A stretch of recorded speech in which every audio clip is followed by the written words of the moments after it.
Hi all, Justin from Social Paintball. Today we're going to talk about grenade launchers in paintball for use with scenario games to take out tanks and other kinds of bunkers and larger targets. There are essentially two categories that I've identified at least of grenade launchers for paintball, and they're based on the size of the barrel and what they're able to launch. So on one hand you have the 40 millimeters M203 style launchers where you usually have a shell of some sort. This is a product from S-Thunder. And these shells you charge with a gas, be it propane, CO2, or HPA. CO2 is really the gas of choice for these because you want to pack a lot of punch into this small little shell. And those shells load into the device. Here we have the pistol grip grenade launcher from S-Thunder. And we'll be going into detail about all these S-Thunder products that they're nice enough to provide for this grenade launcher overview.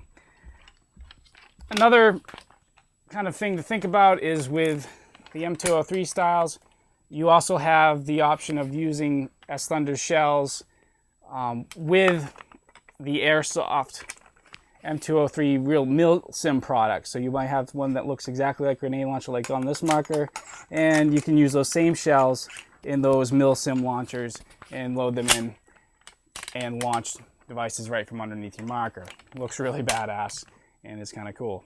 So that's one category. Second category of launchers, essentially launchers that can launch Nerf rockets. And these are mini Nerf Vortex rockets. Best my understanding, these are now out of production, so that's a factor to consider.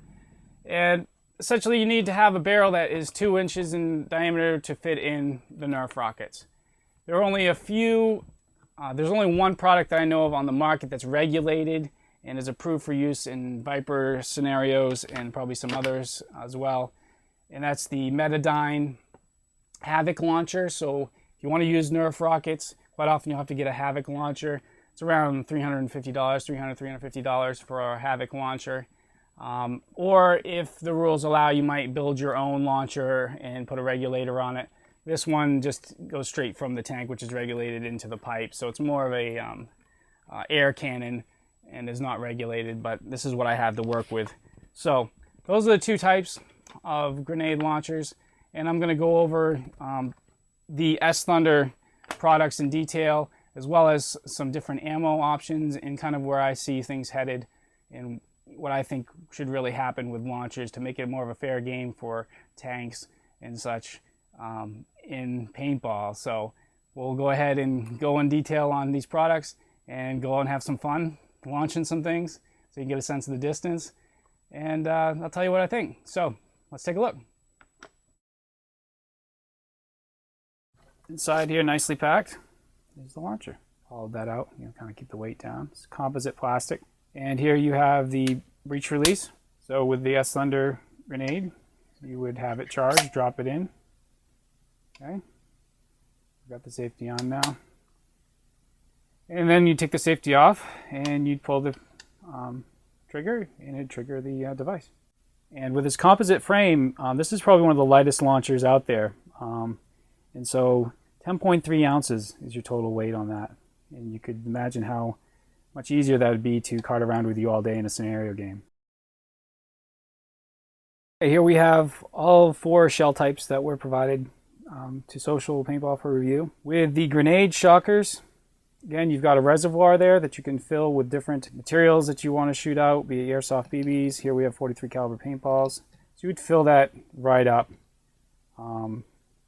And then take the plugs that are provided, and you can purchase big giant bags of extra plugs for use. Once you've filled this all the way up, you put that plug in.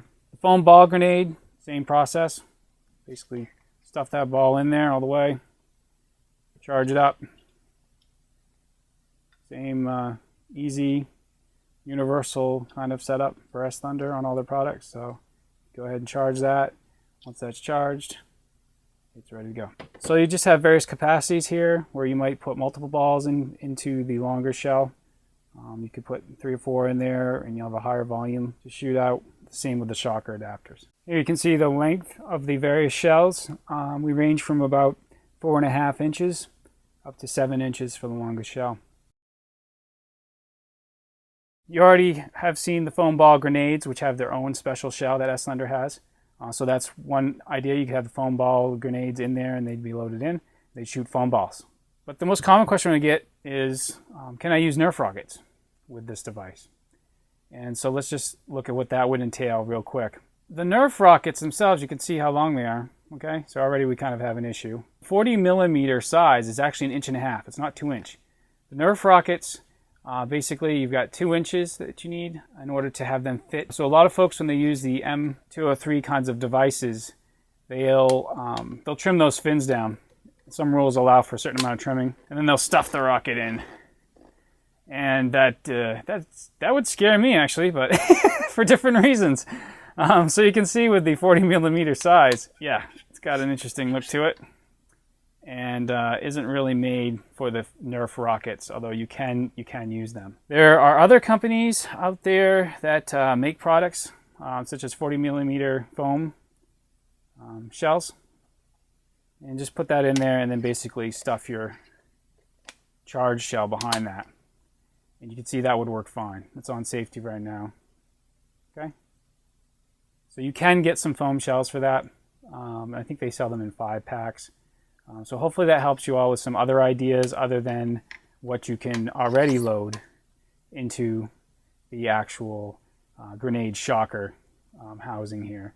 You know, airsoft BBs and whatnot. So S-Thunder really gives you some flexibility, given that they have different markets, as to what you're going to use with this product.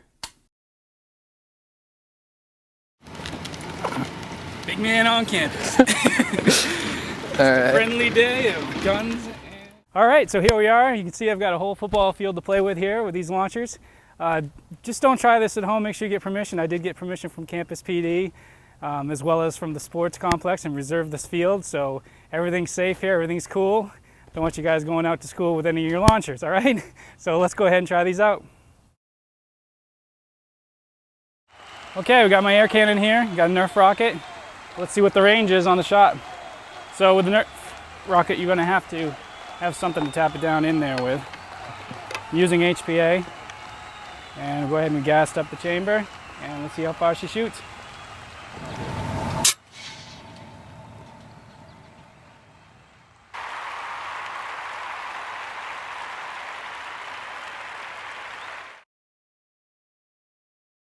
We'll go ahead and stuff a Nerf rocket in there to pack it down in. Go ahead and air this up, and we'll see how far we can get her to shoot.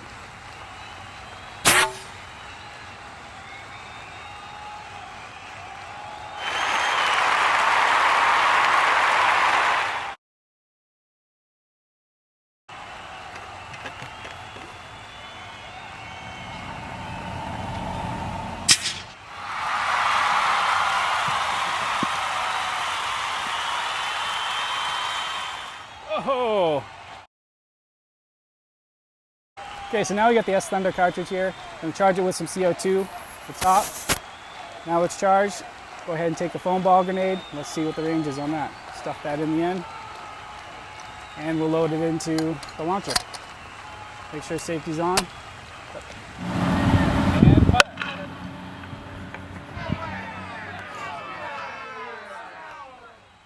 Not so much.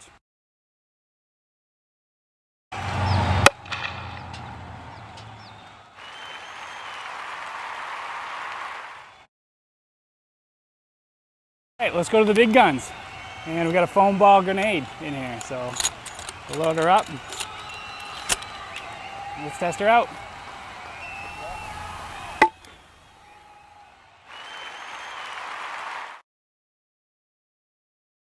Okay, so now we're going to try the Milsim Labs 40 millimeter slugs in the S-Thunder launcher. See how far these go. So go ahead and load the slug in first and slide the CO2 cartridge in behind that. Ready to go. Smiley son of a bitch.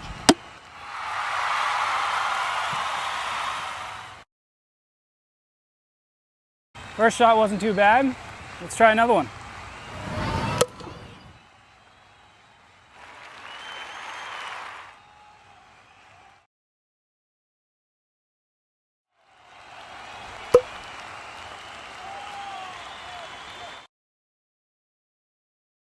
All right, so we shot all 3 types of ammo out of our launchers. But essentially on the unregulated air cannon, we had the farthest shot with the Nerf rockets. Nerf rockets are discontinued now, so that's gonna be a problem going forward. And you can definitely see, at least with them unregulated, even when they're regulated, those suckers will fly. And I don't think they really make it too fair for tanks that spend a lot of money and time getting the tank to the field, only to be shot out real quick. The foam ball grenades are the shortest distance we found, probably because the mass of them is so small. They're a little denser and they actually hit harder. So when I tested these on Viper Paintball, he actually did not like those ones. They hit a little hard because of their smaller shape and size when you're at close range. And then they don't fly as far. So foam ball grenades, I'd have to say, nah, let's not bother with those.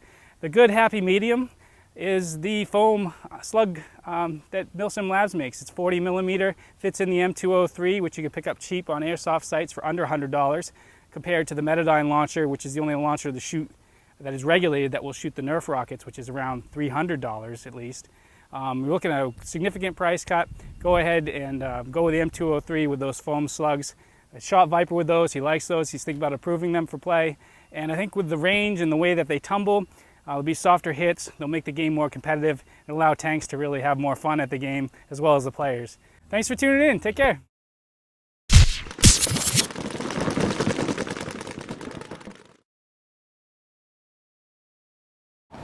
So Justin, what happened? Huh? What just happened? Well, I opted out of shooting the kindergarten class. We decided they want a picnic in the middle of the field.